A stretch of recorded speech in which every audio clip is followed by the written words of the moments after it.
I just have to remember that you're a cantankerous old bastard. So maybe you're just wrong. Okay, cool. Carry on. I don't know. I want to do it again. I think that's because you're a heartless monster. That I didn't just DNF it once. I DNF'd it twice.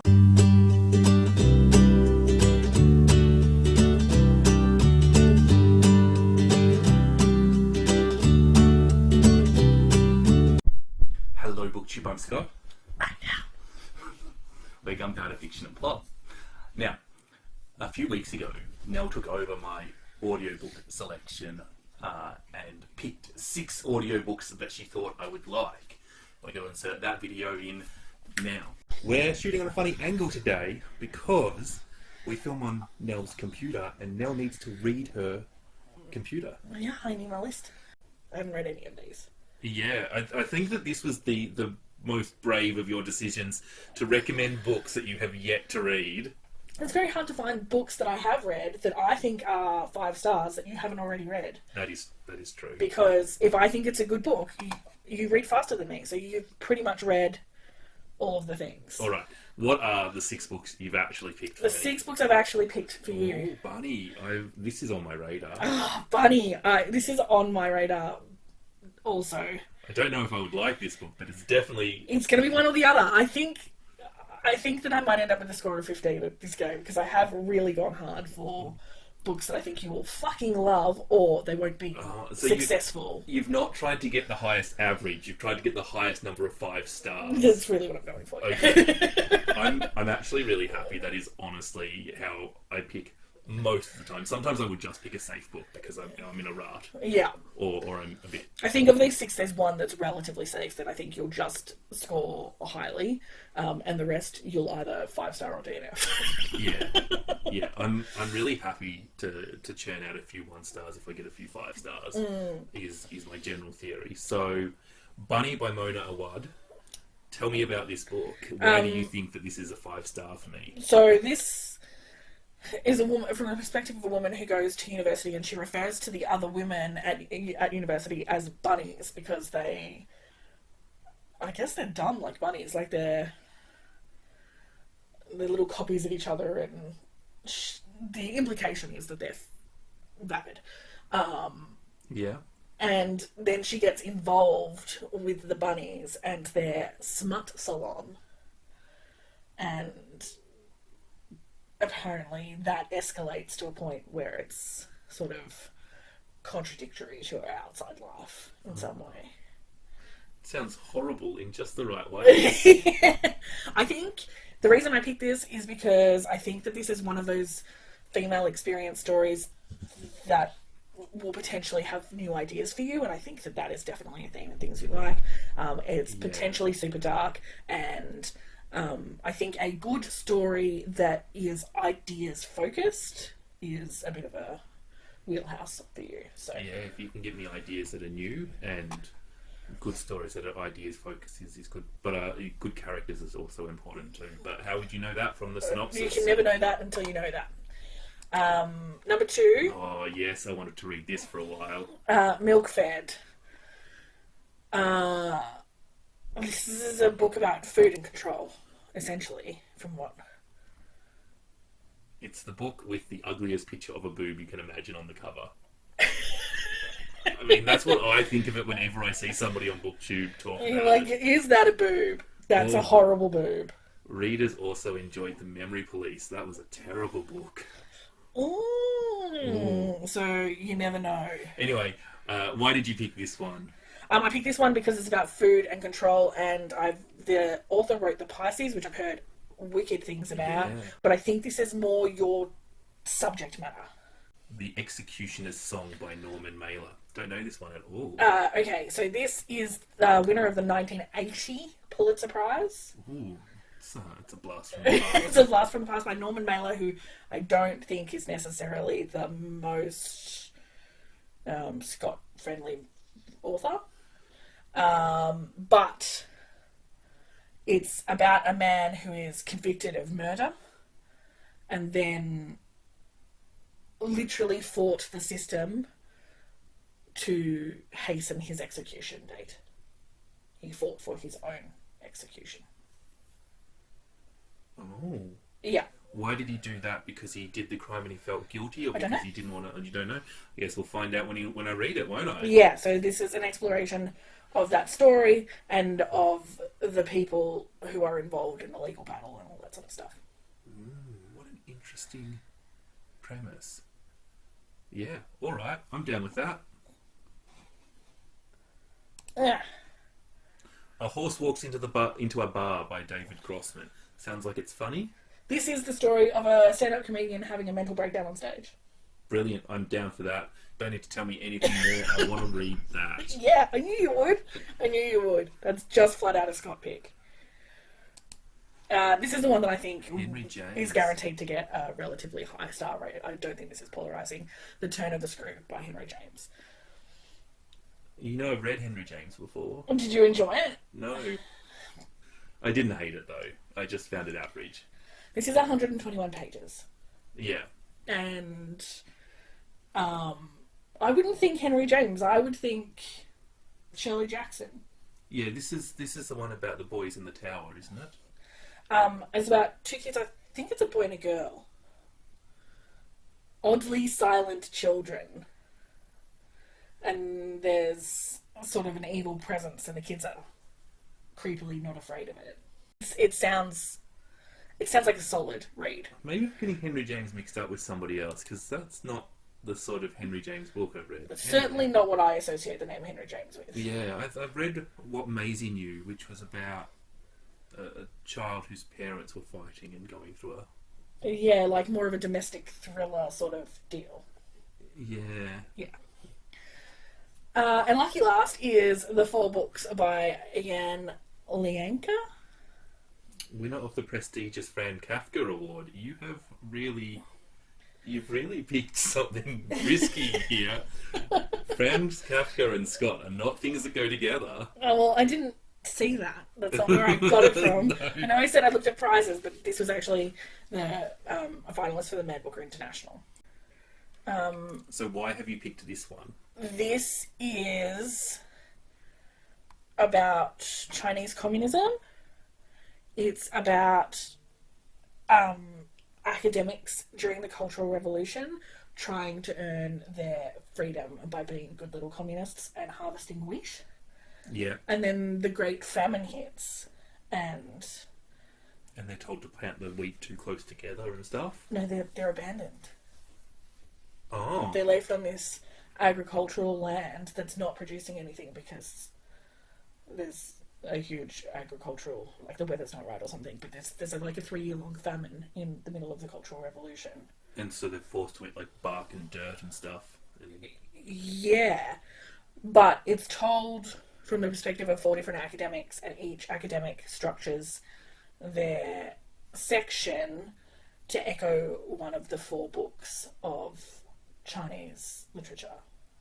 Oh, so this- Journey to the West and Dream of the Red Chamber and the other 2. Yeah, so this You is... should probably have read those books by now, but anyway. So it's like historical fiction, very literary.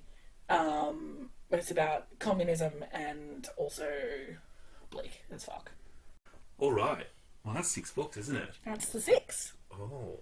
So, what do you think is a pass mark? Because if you get all 6, that would be amazing. That would be amazing. I would be really happy if I get 20 stars, because I think that my approach has the potential for a couple of like 1s, or it was even DNFs. So your average that you're aiming for is 3 1/3. Yep. Right. Yeah. Okay. That's probably lower than what I'm reading at this year. Yeah. I definitely think I've been super risky. Yeah. We'll see how you go. But I do think that the books that are 5 stars are books that you will sing about all year. Well, yeah. So rather than how many stars do you think you get, how many 5-star books do you think you'll get? I'm hoping for 4. 4. Yeah. So you've predicted 20 stars. Yeah. And you think that you're going to do them in 4 books. And then I'm going to hate the other 2 so much, I'm going to give them 0 stars. That's what I think's going to happen. That's your prediction? Yeah. All right. As long as it's 4 and 2 and not 2 and 4, we're good. Yeah. I've never given out a 0-star rating. I've wanted to. But, I think DNF is a 0-star rating. Isn't it? I always count DNF as 1. Sometimes I just finish a book just because I have trouble believing that it is well thought of. I'm like, it must do something at the end to make all of this make sense, and it doesn't. Yeah. And other times, I don't know why I finish On the Road by Kerouac. Because you're a masochist. That is, yeah. Yeah, there are books that I probably shouldn't have finished. Yeah. Yeah, is the reason. All right, well, we'll check back in when I've read these books and see how many Nell got. I'm so excited. And we're back. That was a riveting video. Now, we're going to see the results. I don't know how good my tactic will have been. I thought it was an interesting tactic. By interesting, you mean terrible. Terrible. I thought it was an interesting tactic to pick books that you hadn't yet read. And I suspect you made a point off camera that I have just read more books than you. No, every time I say something is good, you read it, because it's a recommendation from someone who you think is more intelligent than you. And so, you've already read everything that I've read that I think is good. Okay. It's true! It's true. Okay. Let's go through them in order of what I think the worst book was to the best book, shall we? Okay. And we're going to start with Bunnies. Oh, I was hoping Bunnies would be good. Oh, Bunnies was so bad that I didn't just DNF it once. I DNF'd it twice. Because... But someone good likes bunnies. If that's you, are you the good person who likes bunnies? Yeah, I can tell you on Goodreads, a lot of people that we know... So maybe you're just wrong. Okay, cool. Carry on. What was bad about bunnies? Oh my god, this just like everything. This is one of the worst books I have ever tried to read.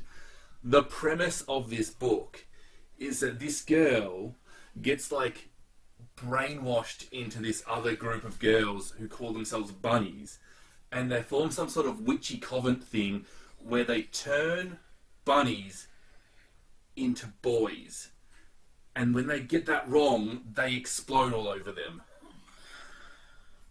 I mean, that sounds a bit gory, but still fun. And she's part of this, they're part of this cult thing, and yeah, I mean, I think we can see from that storyline, though, that that could be good, or that could be bad. And it very much was the latter. Yeah, I think it's still on my list. You think it's still in your... Yeah, I think I don't trust you on this. I think there's too many rave reviews about it. And it still sounds really interesting. It's good. What's the next one? Just... That you clearly also hated, because you can't even remember what it was. Alright, the next book that was worse. I actually finished this one. It's A Horse Walks into a Bar by David Grossman. Oh, I thought this was really, really risky. I thought it could be fucking awesome. Do you know what? I'll agree with that, because it could have been awesome. But it wasn't. Was it too car crashy? Or...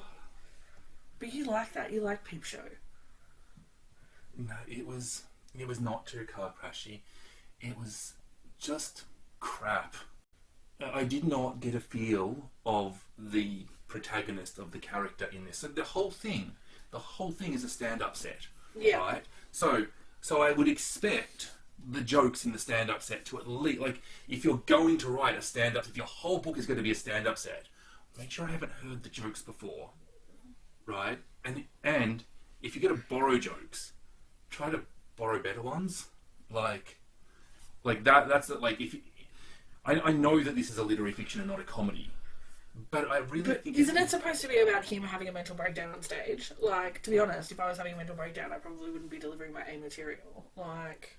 Yes, it's supposed to be about him having a mental breakdown on stage. He's still delivering comedy while he's doing this. The comedy just makes him be the most unlikable character. It's like Bianca Del Rio, but misses all the time. Oh, you know, like that sort of... comedy. It's comedy. Yeah, but it's delivered by a man, and it's just, some of the techniques that Grossman uses to point out that the protagonist is suffering from mental health issues are interesting as a study of the technique. But as a book to enjoy, it wasn't like I feel like when you tell me that they're suffering from a breakdown on stage, I'm like, I got it. Right? You've told me this is the premise. Yeah. Now, I guess the premise has spoiled the book for me because that's the whole thing. But there was no understanding of emotions. There was no real understanding. Like, why is he going through a mental breakdown? I couldn't tell you. It's just... And I was so uninterested in this by the end of it. I really could not get along with the character. So if you hadn't been introduced to this book as it's a guy doing stand-up and not known that the mental breakdown was coming, would it have been better? Minorly. Yeah, okay. Minorly. It was just terrible. So really interesting because every negative review I read of it was that it was too confronting to read. No. And that made me think that, well, at least it'll be good. Like, it might be too much, but it won't be trash. No, it was trash. It was poor writing. That's really disappointing. And I think it didn't win the Man Booker, the international Booker, or get shortlisted for it or something. Yeah, most of my recommendations came from shortlists. So yeah, I'm flabbergasted that book was rewarded for something. I felt no connection to the character. I felt like the character was a parody of a stereotype, and the humor was bad, and I didn't care that he was having a mental breakdown. That was... I think that's because you're a heartless monster. He's a heartless monster. So I gave that one star. Yeah. Okay, so we've got 1 star. I wanted to get... What was my goal? You wanted to get 2 5 stars, I think. Maybe 3 5 stars. Yeah, I wanted to get 15 stars because I thought that I could get half. You get half. So you've got 1 star, a DNF. We'll give that another... That's 2 stars. Okay, yeah? so we're aiming for 15. And I've got 2. Executioner's song by Norman Mailer. Which was epically long. Did you finish it? This was as long as all the other books put together, and then it had room for more. This was a prize winner, like a big prize winner. From like the 80s or the 90s? But in the 80s, and I was interested to see whether it stood up. So, also, I've never read Norman Mailer, and he does have a big reputation. So, this was a little bit me sneaking in a... You wanted to see what I thought of it. Scott test. So, I tell you, this started off, and I was really quite into this book to begin with. I thought it was good writing. I thought it was interesting. We've got these characters, we're setting it up. And then, as it sort of goes on, and by the time I'm up to what would probably be about 2.5 books into this 9-book long chunker, I realised that it hasn't, like, nothing is actually happening. And Mailer is so sick of writing this book that what he is doing is he's going back to earlier bits of the book, bulk copying bits of text and putting it back in, repeating himself so that he can emphasize his point. Right? And it was so the whole point of this was meant to be that this person was on death row and they were petitioning the law so that they could be executed. Mm-hmm. Right? Well, I gotta say, by the time I was bored, he hadn't even committed his crime. Right. Right? It was just too slow, and it really did repeat it. So when you are that long and you're resorting to repeating it, it's like, don't repeat yourself. Just cut it out. Just cut it out. You need to make it flow. And I just did not have the patience to finish this one, and I sort of lost interest. But the beginning of this book, I was into it, and it just needed to move faster. It needed to have a pace that. Yeah. Okay. Yeah. The editor should have put their foot down and said, "No, Norman, cut it in half." Yeah. Okay. The 4 books by Jan Lucken. Oh yes. And this is another DNF. Oh my god. This is a DNF based on stylistic choices of the author. if anybody has read Franz Kafka before, now Franz Kafka was a loved or hated author, but Franz Kafka just does this stuff and he doesn't explain what he's doing, and he's like, look, we're doing weird stuff, and you're like, okay, why are you doing the weird stuff? And Kafka's like, not telling you, but look, it's weird, right? It's got that sort of feel to it, except it was really obvious why all the stuff was happening. It was very, like, I mean, when you're like changing the names of, like, what does the child in the book represent? The child represents the authorities in China, and so it was just the same events over and over again as well. It was essentially the law would force them to do something that was counterintuitive and dumb and reward them for doing it. So they would do it. And then there was another example of when it would happen. And on top of this, like, just this unquestioning weird style, I could just, like, this is just a style that I just did not get along with. So, did you read more than one part of the book? Because each part of the book was supposed to be written in the style of one of the 4 books.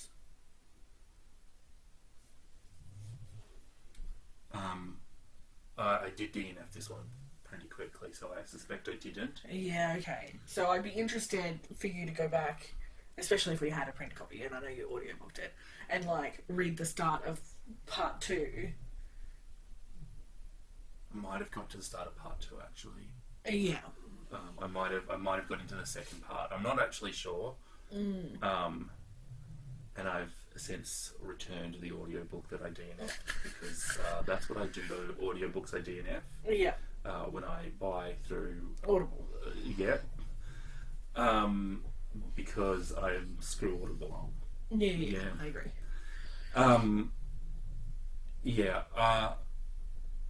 I was the least forgiving of this book, because at least with, like, the mailer book, I was hoping that would speed up.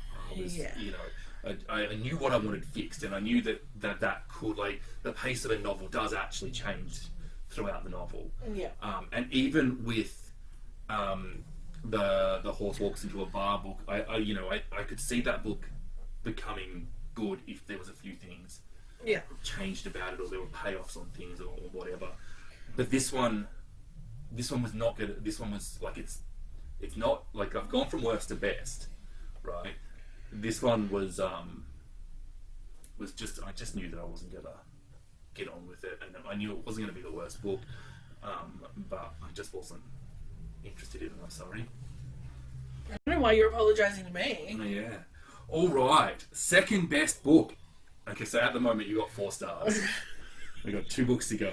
So I need an average of 5.5 stars to meet my goal. 5.5 stars. I'm suspecting this is not going to happen. The Turn of the Screw by Henry James. Oh, I thought this was going to be like a solid number of stars. Like, I didn't necessarily think this would be a 5-star, but I thought this would be above 3 stars. 3 stars or above. So I gave it 2 stars.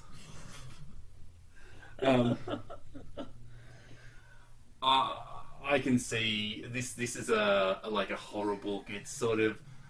It sounded very Shirley Jackson. Yeah, that's exactly who I was going to compare it to just then. If you like Shirley Jackson, this is one you might want to think about. But the thing is, once you start thinking, oh, it's like Shirley Jackson, you might actually expect it to be the same quality as Shirley Jackson. Oh, and it's just not as and good. It's not. This one does have an interesting ending. Yeah. But when I picked it, it sort of, when you pick a twist in a book, it just takes away from it. Sometimes, yeah. Sometimes. Well, this was one of those examples. But for me, I just think it was just short of Shirley Jackson. So I made 6 stars. Yeah. Mm-hmm. Yeah. Out of 30. No, you got one more book. Yeah. So from 5 books, you've got 6 stars so far. Okay. And you got the best one yet, which was Milk Fed by Melissa Broder. Oh, yeah, okay. The protagonist of this piece has a real mother issue complex. They stop seeing their mother for they go on a holiday from their mum, and they stop taking phone calls from their mum, and their mum's like, hi, always SMSing, just hi. And I thought it was really interesting to see the toxic relationship between mother and daughter. It was very interesting to see this relationship, this toxic relationship, which clearly revolved around food and diet. And then we've got this is a woman who is discovering her sexuality, and she meets this other woman, and she's clearly bisexual or pansexual or whatever, but when she is attracted to women, she fetishizes their, I want to say imperfections, but like the bits that if they were becoming models, the ages would go no. But yeah, okay. Anytime that if they've got a little bit of fat on them, she's fetishizing that about the woman. If they've got a mole in the wrong spot, she's fetishizing that. I thought that was a really interesting counterpoint to the food issues. And then she meets somebody and they are such a food person, and the conflict of that is, I thought that was actually really good and really interesting. And yeah, I enjoyed this book, but it wasn't the best book. I have definitely read books like this that were better. It doesn't go into that class of the amazing sort of level books like this. It's just a good book that I enjoyed. So I gave this one 4 stars. That's pretty good. I'm happy with 4 stars. You're happy with 4 stars? I'm not happy with 10 out of 30. 10 out of 30. That's not how I score. No. So, yeah. But, I don't know. I want to do it again. Do you want to do it again? Yeah, I want to do it again. I feel like I can do better. And I just have to remember that you're a cantankerous old bastard when I'm choosing. Yeah. Beat him with a stick.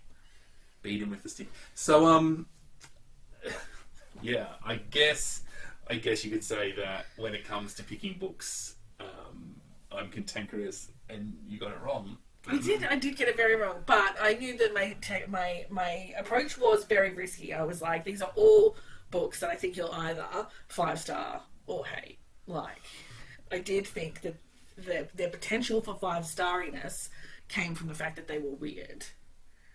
Yeah. And that they would be, if successful, very unusual and unlike anything you'd read before, and therefore 5 stars. Yeah. And round 2, I'll just try a different tactic. Yeah. I have to say, if you've got Goodreads and you want to see something a little bit funny, go onto the reviews for Milk Fed and have a look at the top review for it, and look at who it is and what they said about it. Melissa Broder is the author. That's funny. Yeah. That makes me want to read the book. Yeah. What a legend. I'm actually curious about her other book now about a relationship between a woman and a merman who is the opposite. Like a fish head merman. Ew. Yeah. Who wants to kiss a fish head?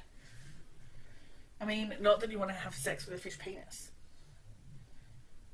What do fish have? I don't know, but I don't think they do, actually. Because I think that fish lay eggs and the eggs are fertilised outside the body. Yeah, they just like jizz into the water and hope. Yeah, I think that's how it works. Alright, on that interesting note, bye-bye.